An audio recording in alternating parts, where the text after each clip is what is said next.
তুমি তো তোমার প্রাক্তনকে নিয়ে অনেক কিছু লিখছো, এখন কিছু বলো। তাকে উদ্দেশ্য করে লিখতে লিখতে আমি পুরো উপন্যাস রচনা করে ফেলেছি। আমার লেখা উপন্যাস পড়ে হাজারো মানুষের মন জয় করতে পেরেছি। আফসোস, শুধু পারিনি তার মনে একটু ভালোবাসার জন্ম দিতে। সে যদি তোমার লেখা আবার ফিরে আসতে চায়, তুমি কি তাকে ফেরত দিবা?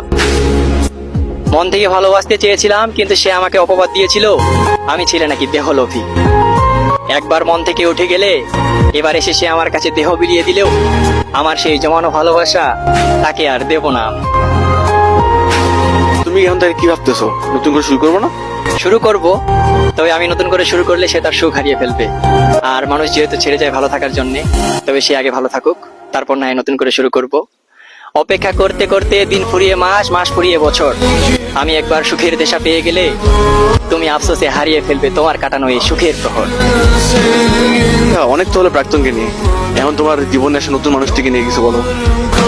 তোমায় এমন ভাবে ভালোবাসবো, শুধু 10 জনের সামনে নয়, যেন পুরো লোক সমাজে দাঁড়িয়ে গর্ব করে বলতে পারো আমার মানুষটা শুধু আমায় ভালোবাসে। নারী, তুমি আমার প্রতি লয়াল হলে তবে শুধু তোমার শাসন কেন, আমি পুরুষ তোমার পায়ে ধরে তোমার গোলামি করতেও রাজি।